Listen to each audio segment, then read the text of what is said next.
নমস্কাৰ ছাত্ৰ-ছাত্ৰীসকল, মোৰ ইউটিউব চেনেল বিপিন কছাৰী অফিচিয়েললৈ তোমালোক সকলোকে স্বাগতম জনাইছো। ছাত্ৰ-ছাত্ৰীসকল,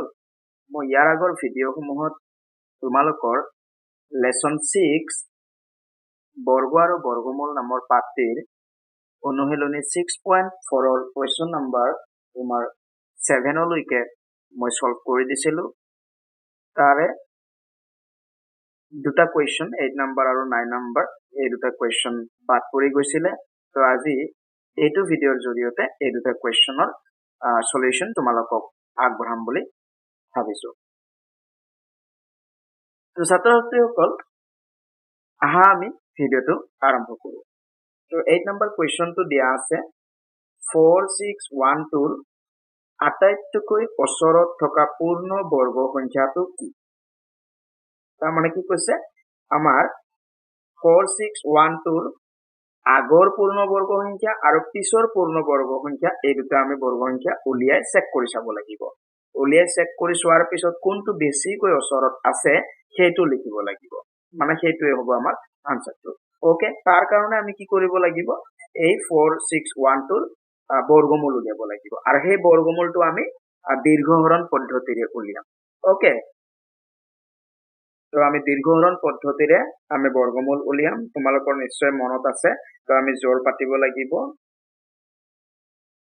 জোৰ পাতি ললো। তাৰ পিছত আমি প্ৰথমটো জোৰ তোমাৰ 46 আছে,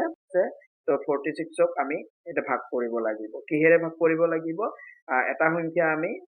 যিটো সংখ্যা লবা তুমি সেইটো সেই নিজেৰে পূৰণ কৰিলে তুমি 46 বা 46ৰ ওচৰত মানে পাব লাগিব, ওচৰত থকা এটা সংখ্যা পাব লাগিব। অৰ্থাৎ আমি যদি পূৰণ কৰি চাওঁ, তোমাৰ 4ৰে দিলে 4 4 গুণ তোমাৰ 16 হ'ব, 5 দিলে তোমাৰ 5 5 গুণ 25 হ'ব, 6 দিলে 6 6 গুণ 36, 7 দিলে 7 7 গুণ 49। তো 7ৰে তোমাৰ দিলে তোমাৰ 49 বেছি হৈ যাব, তো 6ৰে দিব লাগিব। গতিকে 6 লবা, 6 গুণ তোমাৰ কিমান 36। তো এতিয়া তুমি 36টো বিয়োগ কৰিব লাগিব। 6ৰ পৰা 6 গ'লে 0, 4ৰ পৰা 3 গ'লে তোমাৰ 1 থাকিলে, তো 10 হ'ল, 10 বাকি থাকিলে। তাৰ পিছত ইয়াৰ তোমাৰ পিছৰ জোৰটো নমাব লাগিব, 12টো নমালো। 12টো নমোৱাৰ পিছত এতিয়া আমি এই 10 তোমাৰ 1টোক ভাগ কৰিব লাগিব। 1012টোক আমি কিহেৰে ভাগ কৰিম? এই আমাৰ 6 যে আছে নহয়, আমাৰ 6 ভাগফল পাইছো, এই 6 ভাগফলটোক তোমাৰ প্ৰথমতে 2 গুণ কৰি ল'ব লাগিব। তো 2 গুণ কৰিলে তোমাৰ 12। ওকে, 12 কৰি ললো। এতিয়া 12ৰ এইফালে আৰু এটা অংক লাগিব আমাক, তাৰ কাৰণে আমি 8টা আনি ললো। এতিয়া সেই অংকটো আমি কেনেকৈ পাম? ইয়াত যদি তুমি 1 লোৱা, ইয়াতো 1 ল'ব লাগিব। অৰ্থাৎ 121ক 1ৰে পূৰণ কৰিলে তোমাৰ কি হ'ব, বা 2 পূৰণ কৰিলে কি হ'ব, এনেকৈ গৈ মিলাব লাগিব। ওকে, তো 1 পূৰণ দিলেতো তোমাৰ নহ'ব, তো তুমি পূৰণ কৰি চাব পাৰা। 12 ইয়াতে 6 লৈ কেনে তুমি চেক কৰি চোৱাচোন। 12 যেনিবা আমি 6 ললো, ইয়াতো 6 লৈ তুমি পূৰণ কৰি চোৱা। 6 6 গুণ তোমাৰ 36, 6 হাতত থাকিলে 3, 6 দুগুণ 12, 12 3 তোমাৰ 15, হাতত থাকিলে তোমাৰ 1, 6 গুণ 6 1 7, 7 5 6 আহিলে। ইয়াত আছে আমাৰ 1012, তো এইটো আমাৰ সৰু হৈ আছে। তুমি এইবাৰ 7ৰে তুমি পূৰণ দি চোৱা। 1 2 7, ইয়াত যদি তুমি 7 লোৱা, 7ৰে পূৰণ দিব লাগিব। তো পূৰণ দি চোৱা। 7 7 গুণ তোমাৰ 49, হাতত থাকিলে তোমাৰ 4, 7 2 গুণ 14, 14 আৰু 14 আৰু 4 তোমাৰ কিমান হ'ব? 18। তো 18ৰ 8, হাতত থাকিলে তোমাৰ 1, 7 গুণ 7, 7 1 8, তাৰমানে কিমান পালো আমি? 8 8 9। এতিয়াও কম হৈ আছে। তেতিয়াহ'লে তুমি 8 দি চোৱা। 1 2 8, 8 দি চোৱা। 8 8 গুণ তোমাৰ 64, 4 বহিব, 6 থাকিব, 8 2 গুণ 16, 16 আৰু 6 তোমাৰ কিমান? 16 আৰু 6 তোমাৰ 22ৰ 2 বহিব, হাতত থাকিল তোমাৰ 2, 8 2 8 2 তোমাৰ কিমান? 10। কিমান পালো আমি? 1024। 1024, অৰ্থাৎ 8 দিলে আমাৰ বেছি হৈ যায়। ইয়াত তোমাৰ 1012 হে আছে। ওকে, তো আমি কি দিব লাগিব? 7 দিব লাগিব। তাৰ মানে ইয়াত যদি তুমি 7 দিয়া, তেতিয়াহ'লে ইয়াতো তুমি 7 ল'ব। 7 তাৰমানে 127ৰ লগত 7 পূৰণ কৰিলে আমি কিমান পাইছো? 8 8 9। 8 8 9 এতিয়া এইটো বিয়োগ কৰি দিব লাগিব তো বিয়োগ কৰো 12 12 পৰা 9 গলে তোমাৰ থাকিব 3 ইয়াত এতিয়া তোমাৰ ধাৰ কৰাৰ পিছত তোমাৰ 0 আছে আকৌ ইয়াৰ পৰা তুমি ধাৰ কৰিব লাগিব 10 হ'ব 10 পৰা 8 গলে তোমাৰ থাকিব 2 ইয়াত তোমাৰ এতিয়া 9 আছে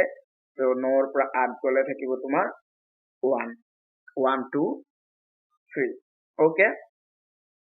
এতিয়া কি হ'ল ছাত্ৰ-ছাত্ৰীসকল 1 2 3 টো বাকি হিচাপে থাকি যাব কাৰণ ইয়াক ভাগ কৰিবলৈ হলে ইয়াত আৰু থাকিব লাগিছিল ইয়াতটো নাই আৰু নমাবলৈ আমাৰ নাই যেহেতু 1 2 3 টো বাকি হিচাপে থাকি গল এটা কথা হল তোমাৰ আমাক কৈছিলে কি ইমান মানে 4 6 1 2 আটাইতকৈ ওচৰত থকা পূৰ্ণ বৰ্গ সংখ্যাটো কি এতিয়া আমি 67 স্কয়াৰ ইকুৱেল টু কিমান আমি উলিয়াব লাগিব ওকে তো 67 স্কয়াৰ এতিয়া আমি লিখিম এতিয়া 67 স্কয়াৰ ইকুৱেল টু কিমান হ'ব তো ছাত্ৰসকল 67 স্কয়াৰ ইকুৱেল টু কিমান মই ইয়াতে পূৰণ কৰি চাই পালো 4489 তো তোমালোকে নিজে চেক কৰি চাবা তো মই এইটো কৰিছো 4489 পাইছো 4489 পাইছো এতিয়া আমি কি কৰিব লাগিব এই 67 স্কয়াৰ ইকুৱেল টু 4489 পালো নহয়নে আমাক দিয়া আছিলে 4612 ওকে এইটো তোমাৰ সৰু হৈ আছে হয়তো এটো হ'ব পাৰে নাইবা আমি আৰু এটা কৰি চাব লাগিব ইয়াতকৈ ডাঙৰটো কি হ'ব ইয়াতকৈ ডাঙৰ বৰ্গ সংখ্যাটো কি হ'ব মানে আমাৰ ইয়াৰ কোনটো বেছি ওচৰত থাকিব ইয়াতকৈ সৰুটো বেছি ওচৰত থাকিব নে ইয়াতকৈ ডাঙৰটো বেছি ওচৰত থাকিব নহয় না আমি ডাঙৰটো উলিয়াই চাব লাগিব অৰ্থাৎ 68 স্কয়াৰ ইকুৱেল টু কিমান হ'ব আমি হেতুও উলিয়াব লাগিব তো আমি 68 স্কয়াৰ ইকুৱেল টু কিমান হ'ব এটো পূৰণ কৰি চাও 68 স্কয়াৰ টু মই পূৰণ কৰি পাইছো তোমাৰ 4624 তো আমি ইয়াত লিখিম 4624 এটা ছাত্ৰসকল চোৱা আমি 67 স্কয়াৰ ইকুৱেল টু 4489 পাইছো আৰু তোমাৰ 68 স্কয়াৰ ইকুৱেল টু 4624 পাইছো ইয়াৰে এই দুটাৰ ভিতৰত কোনটো তোমাৰ এই 4612 ৰ ওচৰত আছে যেটো ওচৰত আছে হেতু আমাৰ আনসাৰটো হ'ব তো কোনটো ওচৰত হ'ব আমি এতিয়া চেক কৰি চাব লাগিব তো ছাত্ৰসকল তোমালোকে ইয়াতে চালেই গম পাবা 4612 ইয়াত 4489 তাৰ মানে 4489 আৰু এটো আছে 4624 গতিকে 4600 ইয়াতো আছে তোমাৰ 4600 গতিকে আৰু এটো 4400 আছে গতিকে আমি ইয়াৰ পৰা গম পালো যে তোমাৰ 4624 টো ওচৰত আছে এই 4612 ওকে তো নিৰ্ণয় তোমাৰ উলিয়াব লগিয়া আমাৰ পূৰ্ণ বৰ্গ সংখ্যাটো তোমাৰ 4624 হ'ব ওকে তো গতিকে আমি উত্তৰত এনেকৈ লিখিব লাগিব গতিকে 4612 ৰ আটাইতকৈ ওচৰত থকা পূৰ্ণ বৰ্গ সংখ্যাটো হল 4624 ওকে নিশ্চয় বুজিব পাৰিছা এতিয়া আমি 9 নম্বৰ কোৱেশ্চনটো চাম দিয়া আছে তলৰ প্ৰতিটোৰ 5টাকৈ উদাহৰণ দিয়া তাৰে 1 নম্বৰ আছে বৰ্গ সংখ্যা যাৰ এককৰ ঘৰত 4 আছে তাৰ মানে আমাক কি কৈছে যে 5টা বৰ্গ সংখ্যা উলিয়াব লাগে যাৰ এককৰ ঘৰত 4 আছে নহয়নে ছাত্ৰ-ছাত্ৰীসকল এককৰ এটা বৰ্গ সংখ্যাৰ এককৰ ঘৰত 4 থাকিবলৈ হলে আমি যি দুটা সংখ্যা পূৰণ কৰিম সেই সংখ্যাটো কি হ'ব লাগিব হেতু আগে ভাবিছো ছাত্ৰ-ছাত্ৰীসকল মন কৰিবা যে আমি দুটা মানে এটা সংখ্যাক দুইবাৰ পূৰণ কৰিলে যি পাও হেতু তোমাৰ বৰ্গ সংখ্যা হয় উদাহৰণ স্বৰূপে যদি 2 যদি দুটা পূৰণ কৰো 2 2 গুণ 4 4 টো এটা বৰ্গ সংখ্যা হয় ঠিক তেনেকৈ 3 দুটা পূৰণ কৰিলে 3 3 গুণ তোমাৰ 9 হয় 9 টো এটা বৰ্গ সংখ্যা ঠিক তেনেকৈ তোমাৰ কি কৈছে 5টা বৰ্গ সংখ্যা লিখিব লাগিব যাৰ এককৰ ঘৰত 4 আছে 4 থাকিব লাগিব তেতিয়া তোমাৰ 4 আমি এককৰ ঘৰত পাম যদি তুমি 2 দুটা পূৰণ কৰা 2 2 গুণ 4 পাবা ওকে আৰু 8 8 গুণ তোমাৰ 64 8 দুটা পূৰণ কৰিলে তুমি এককৰ ঘৰত 4 পাবা তাৰ মানে কি কৰিব লাগিব ছাত্ৰ-ছাত্ৰীসকল আমি হয়তো তোমাৰ যি সংখ্যা তুমি পূৰণ দিবা সেইটো তুমি চেক কৰি চালেই হ'ল তাৰ মানে তোমাৰ এককৰ ঘৰত 2 থকা সংখ্যা পূৰণ কৰি চালেই হ'ল আৰু তোমাৰ এককৰ ঘৰত 4 থকা সংখ্যা লৈ তুমি দুইবাৰ পূৰণ কৰি চালে যি পাবা হেতুই হ'ব ওকে তো আমি কৰি চাও তো তোমাৰ 2 প্ৰথম 2টো হ'ব তোমাৰ 1 নম্বৰত তোমাৰ 2 স্কোয়াৰ তাৰ মানে 2 স্কোয়াৰ ইকুয়াল টু 4 এই 4 টো তোমাৰ এটা পূৰ্ণবৰ্গ সংখ্যা আৰু লগতে ইয়াৰ এটাই আছে যেহেতু 4 এই এককৰ ঘৰতে পৰি যাব ওকে এইটো এটা হ'ব তাৰপিছত 2 নম্বৰ তোমাৰ কি হ'ব 2 থাকিব লাগিব না যিটো সংখ্যা তুমি পূৰণ কৰিলে তুমি বৰ্গ সংখ্যাটো পাবা আৰু তাৰ তোমাৰ এককৰ ঘৰত 4 থাকিব লাগিব নহয় তো তুমি কি পূৰণ কৰিব লাগিব 2 থাকা এককৰ ঘৰত 2 থাকিব লাগিব তো 2 থাকিবলৈ গলে তোমাৰ 12 হ'ব লাগিব নাইবা 22 হ'ব লাগিব নাইবা 32 হ'ব লাগিব নাইবা তোমাৰ 42 হ'ব লাগিব ওকে তাৰ আগত আৰু এটা কি আছে তোমাৰ 8 8 8 গুণ 64 আমি আগতে 8 টো লিখি লওঁ যেহেতু 12 হে হ'ব ইয়াৰ পিছত লগতে 8 8 8 গুণ তোমাৰ 64 যেহেতু হয় তাৰ মানে 8 square equal to 64 এই 64 টো এটা পূৰ্ণবৰ্গ হ'ব যাৰ নেকি একক ঘৰ 4 আছে তাৰপিছত 3 নম্বৰত তোমাৰ আৰু এটা কি হ'ব এতিয়া আমি 12 টো লিখিম 12 square equal to তোমাৰ 144 নাজানিলে তুমি পূৰণ কৰি চাবা 12 12 ওকে তাৰপিছত 4 নম্বৰত আমাৰ কি 12 ৰ পিছত আমাৰ 2 থাকিব লাগিব যেহেতু এককৰ ঘৰত হয়তো 22 হ'ব লাগিব ওকে তো 22 টো পোৱাৰ আগতে আমি 18 পাম কাৰণ এই 8 থাকা হিচাপত হলে 18 হ'ব পাৰে ওকে তাৰ মানে 18 টো হ'ব এককৰ ঘৰত 8 থাকিলেও যেহেতু তোমাৰ আমি দুটা পূৰণ কৰিলে তুমি এককৰ ঘৰত তুমি 4 পাবা নহয় 8 8 গুণ যেহেতু 64 তো 18 18 দুটা পূৰণ কৰিলে কিমান হ'ব সাইডত তুমি পুতুককৈ পূৰণ কৰি লোৱা যদি মনত নাই ওকে 8 8 গুণ 64 4 8 থাকিলে 6 8 গুণ 8 8 6 তোমাৰ 14 1 8 গুণ 8 1 1 গুণ 1 4 8 4 12 12 8 থাকিলে 1 2 1 3 তাৰ মানে 3 2 4 3 2 4 তাৰপিছত আমাক আৰু এটা লাগে ওকে আৰু এটাটো তুমি হয়তো তুমি 18 হিচাপ এককৰ ঘৰত 8 হিচাপত ধৰিলে তুমি 28 ল'ব লাগিব নাইবা তোমাৰ এককৰ ঘৰত 2 হিচাপত ল'লে তুমি কি ল'ব লাগিব 22 আমি 22 টোৱে লৈ চাওঁ এটা স্কোয়াৰ দিব লাগিব 22 স্কোয়াৰ ইকুয়াল টু কিমান তুমি পূৰণ কৰি চোৱা 2 22 22 দুটা পূৰণ কৰি চোৱা 22 22 দুটা পূৰণ কৰি চোৱা কি পাবা তুমি 2 2 গুণ 4 2 2 গুণ 4 2 2 গুণ 4 2 2 গুণ 4 4 8 4 তাৰমানে 484 এই পাঁচটা তো ছাত্ৰছাত্ৰীসকল আমি এই পাঁচটা পালো কি কি পালো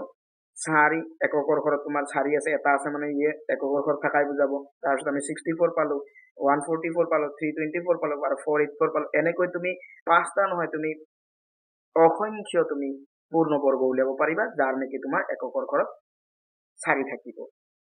কেনেকৈ উলিয়াবা খালি তুমি এককৰ ঘৰত যিকোনো এটা সংখ্যা এককৰ ঘৰত হয়তো 2 থাকা বা এককৰ ঘৰত 8 থকা যিকোনো সংখ্যা তুমি দুইবাৰ পূৰণ কৰি দিবা যেনে ধৰা এককৰ ঘৰত এটা সংখ্যা আমি 102 ললো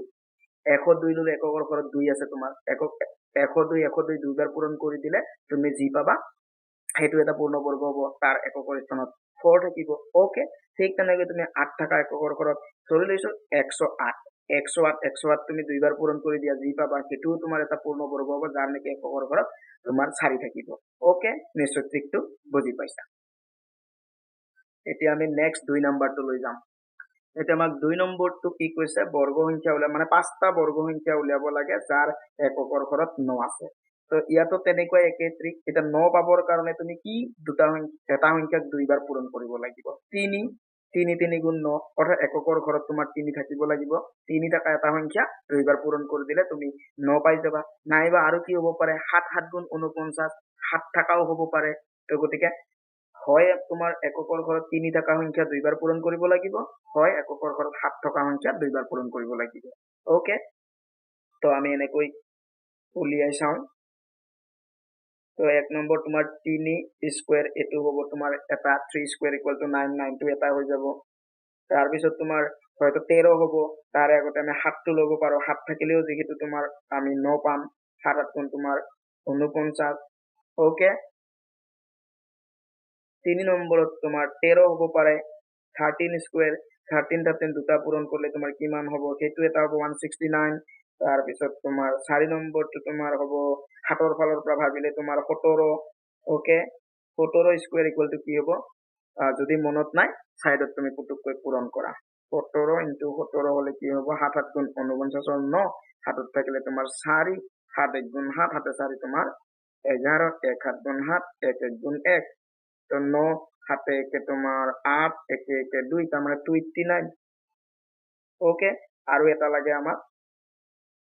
তো এতিয়া তুমি এককৰ ঘৰত 7 থকা হলে তুমি 27 ল'ব লাগিব আৰু তোমাৰ এককৰ ঘৰত 3 থকা হলে 23 ল'ব লাগিব তুমি যিকোনো লোৱা তুমি তাতকৈ বেলেগো ল'ব পাৰা এতিয়া চাবা মই বেলেগ এটা লৈ লৈছো মই মাজৰ পৰা লৈ লৈছো ধৰি লৈছো তুমি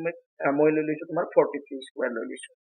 ওকে মাজৰ পৰা লৈ ললো একো নাই তুমি যিকোনো ল'ব পাৰা খালি এককৰ ঘৰত 3 থকা নাইবা এককৰ ঘৰত 7 টকা এটা সংখ্যা লৈ তাক দুইবাৰ মানে নিজকে নিজৰ লগত পূৰণ কৰি দিবা তেতিয়া যি পাবা সেইটো তোমাৰ এটা পূৰ্ণবৰ্গ হ'ব যাৰ নেকি এককৰ ঘৰত নাথাকিব ওকে আমি 43 স্কয়াৰটো চাওঁ 43 তুমি দুইবাৰ পূৰণ কৰি চোৱা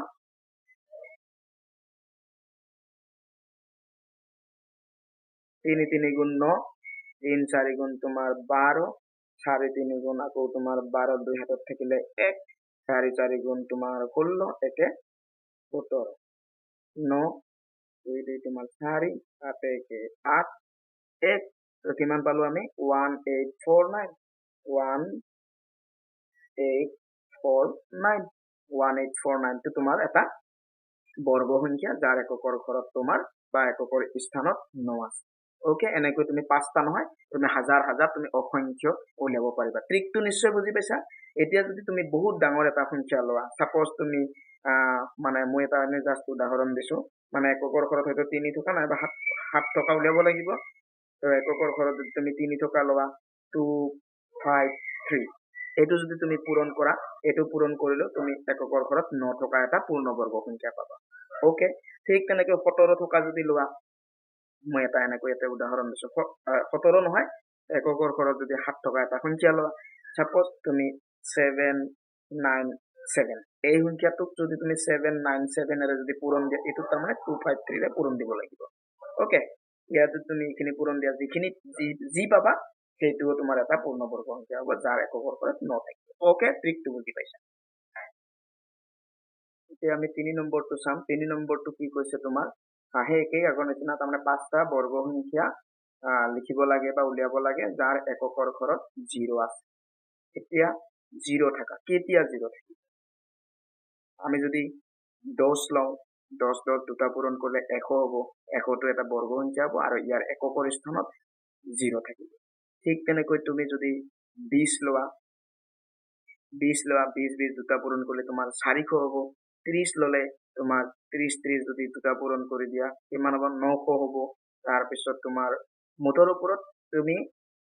এককৰ ঘৰত 0 থকা সংখ্যাকে তুমি দুইবাৰ পূৰণ কৰিলেহে তুমি এটা বৰ্গ সংখ্যা পাবা যাৰ এককৰ স্থানত 0 থাকিব ওকে তো আমি লিখো এতিয়া 5টা আমাক যেহেতু বৰ্গ সংখ্যা উলিয়াব 5টা না আমি অসংখ্য উলিয়াব পাৰো তো 1 নম্বৰত আমি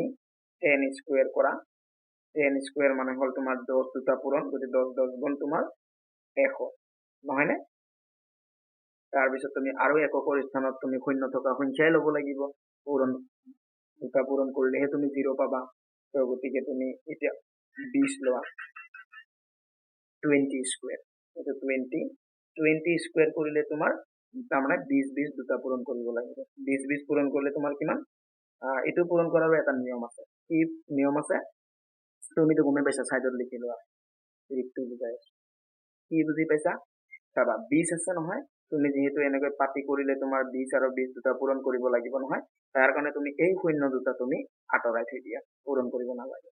তো অকল এই 0ৰ বাহিৰে 2 আছে নহয় দুটা এই দুটা পূৰণ কৰি লোৱা 2 2 গুণ তাৰপিছত কি কৰিব লাগিব এই যে 0 দুটা মানে যেহেতু দুটা 20 পূৰণ কৰিবা তুমি দুটা 20 পূৰণ মানে তোমাৰ দুটা 0 থাকিব সেই 0 দুটা প্লাস লগাইছা তাৰমানে 4 পূৰণ কৰা ট্ৰিকটো নিশ্চয় বুজি পাইছা অকল তুমি 0ৰ বাহিৰে যেটো আছে 2 আছে 2 তুমি দুইবাৰ পূৰণ কৰিবা 2 2 গুণ 4 আৰু দুটা 0 লগ লগ ওকে তাৰমানে 4 এইটো তোমাৰ এটা বৰ্গ সংখ্যা এককৰ ঘৰত তোমাৰ 0 আছে তাৰপিছত 3 নম্বৰ 30 লোৱা 30 স্কয়াৰ ইকুয়াল টু কি হ'ব এইটো একেই ট্ৰিক তোমাৰ অকল 3 টো তুমি দুইবাৰ পূৰণ কৰা 3 ৰ লগত 3 3 3 গুণ 9 তাৰপিছত দুটা 0 লগাই দিয়া 900 টো এটা তোমাৰ বৰ্গ সংখ্যা হ'ব যাৰ এককৰ স্থানত তোমাৰ 0 আছে 4 নম্বৰটো তোমাৰ 40 হ'ব 40 স্কয়াৰ ইকুয়াল টু হে একেই কথা 0 টো আঁতৰাই থৈ তুমি 4 টো পূৰণ কৰা দুটা 4 4 গুণ 16 তাৰপিছত দুটা 0 লগাই দিয়া এইটো তোমাৰ এটা বৰ্গ সংখ্যা হ'ব 5 নম্বৰ এটা 5 নম্বৰটো কি লিখিবা তুমি 50 লিখিলে হ'ব 60 লিখিলেও 72, 80, 90, 100 যিমান লিখা মই এতিয়া বহুত ডাঙৰ চাই দিম তোমাৰ বুজাৰ সুবিধাৰ কাৰণে। তুমি ভাবি আছা যে এইকেইটাহে হ'ব নেকি আৰু বেলেগ কি হ'ব পাৰে। তুমি যিকোনো এটা সংখ্যা লোৱা যাৰ নেকি এককৰ ঘৰত শূন্য আছে। সাপোজ মই ললো 7, 8, 2, বেছি ডাঙৰ ললে পূৰণ কৰাত অসুবিধা হ'ব, এটা শূন্য ললো। ওকে, এইটো স্কুৱেৰ ইকুৱেল টু যিমান হয় সিমানটো এটা তোমাৰ বৰ্গ সংখ্যা হ'ব। ইয়াৰ তোমাৰ এইটো পূৰণ কৰিব লাগিব। ওকে, পূৰণ কৰি চোৱা, পূৰণ কৰি চালে যি পাবা সেইটোৱে হ'ব। ছাত্ৰ-ছাত্ৰীসকল মই 7, 8, 2, 0 দুটা পূৰণ কৰি মই পাইছো 6, 1, 1, 5, 2, 4, 0. ইয়াত মই কি কৰিছো, তোমাৰ 0 দুটা আঁতৰ ৰাখি দিছো, 0 দুটা পূৰণ কৰা নাই। এনে পূৰণ কৰি তোমাৰ জাগাও বেছি খৰচ কৰা নাই বা টাইমো লছ কৰা নাই। ওকে, তো বাকী কেইটা মই পূৰণ কৰিছো। অলপ ডাঙৰ হৈছে, তোমাক মানে বুজাবলৈ যাওঁতে অলপ ডাঙৰ কৰি ল'ব লগা হৈছে, একো নাই। তো মই পূৰণ কৰি এইখিনি পালো। তো আমি এইখিনি লিখিম এতিয়া। তো ছাত্ৰ-ছাত্ৰীসকল, তো এইখিনি 7, 8, 2, 0 স্কুৱেৰ ইকুৱেল টু এইখিনি যিখিনি পাইছো মই তাকে লিখি দিছো। মই জাগা নাই কাৰণে মই তলত এই বাকী কেইটা লিখি দিছো। তো ছাত্ৰ-ছাত্ৰীসকল নিশ্চয় তোমালোকে বুজি পাইছা। তো এনেকৈ তুমি পাঁচটা নহয়, তুমি বহুত মানে অসংখ্য তুমি বৰ্গ সংখ্যা উলিয়াব পাৰিবা যাৰ এককৰ স্থানত 0 আছে। ওকে, তো ছাত্ৰ-ছাত্ৰীসকল, তো ভিডিঅ'টো ইমানেই। তো গতিকে ভিডিঅ'টো যদি ভাল লাগিছে লাইক কৰিবা, কিবা প্ৰশ্ন থাকিলে কমেণ্ট কৰিবা, লগতে ফ্ৰেণ্ড চাৰ্কলৰ মাজত ভিডিঅ'টো শ্বেয়াৰ কৰিবা আৰু লগতে চেনেলটো ছাবস্ক্ৰাইব কৰি ল'বা। সকলোৰে মংগল কামনা কৰি ভিডিঅ'টো ইমানতে সামৰিছো। ধন্যবাদ।